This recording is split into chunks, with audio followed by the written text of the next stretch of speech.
Good morning. My research presentation poster is titled Anti-Oppressive PD for Teachers Equals More Confident Students. Before I get into the context, I would like to first acknowledge that we are fortunate to live, learn, and teach on Treaty 4 territory. Please watch this little clip of my students. This is available for RCSD employees on the website. We wish to acknowledge that we are on Treaty 4 territory, traditional lands of the Nehiyawak, Nakota, and homeland of the Métis, Lakota, and Dakota. So the context, the place that I'm coming from, I'm an educator, Treaty Catalyst teacher, and Truth and Reconciliation leader at an amazingly diverse school. I'm also an Indigenous person myself. So I've had the opportunity to get to know lots of students. I learn about Indigenous histories in Saskatchewan. And I just find it disheartening for people, young people, especially in our elementary schools, with such rich and unique backgrounds, whether it be from Saskatchewan or around the globe, that they exhibit a lack of culture around their identities.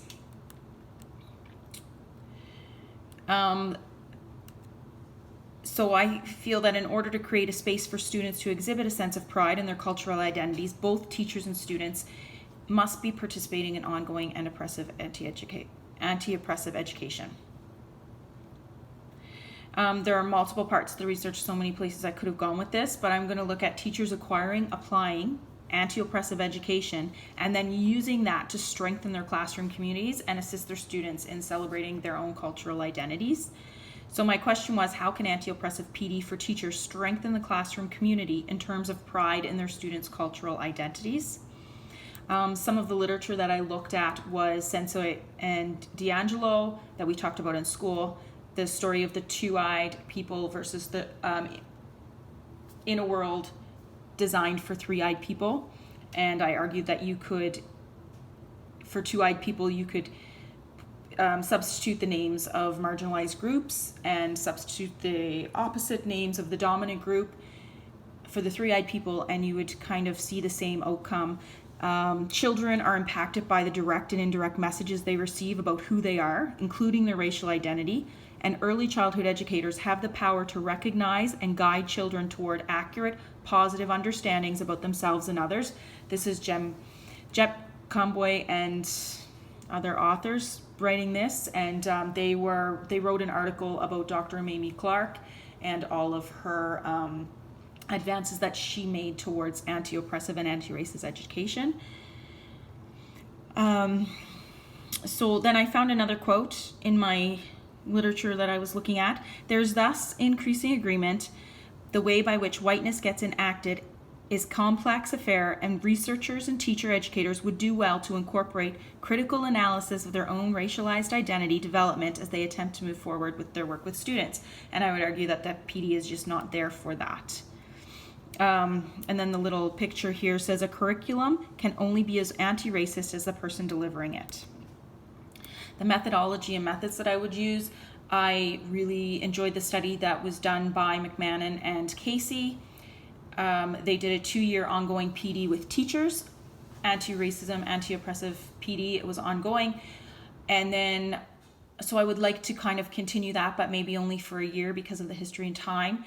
And then parallel to that, survey students using an experimental design and narrative stories before, pre-post, I guess, pre-test and post-test, to their experiences in the classroom regarding oppression and racism, and see what changes throughout the year when their teachers are actually involved in this professional development.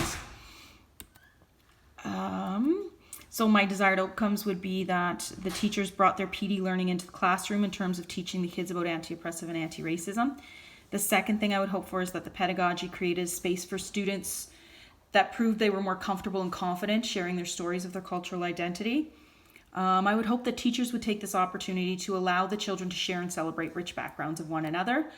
The significance of this study, I think, would be that it would give educators the information they need to ensure they're creating those classrooms to encourage children to be proud and confident in their backgrounds. I think it would be a great opportunity for children to take leadership roles in teaching each other about their cultures and sharing their knowledge. And then it would just create that classroom of culturally knowledgeable students.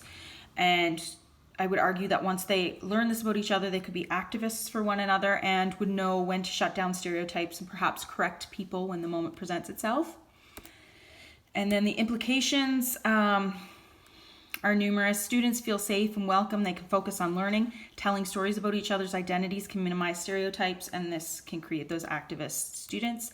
And then the justification for this, I found a quote: early childhood educators today can emulate Clark's work by developing culturally responsive classrooms where all children are welcome and where children's identities are valued and celebrated. This gives a voice to marginalized children and creates a safe space for them to grow and learn.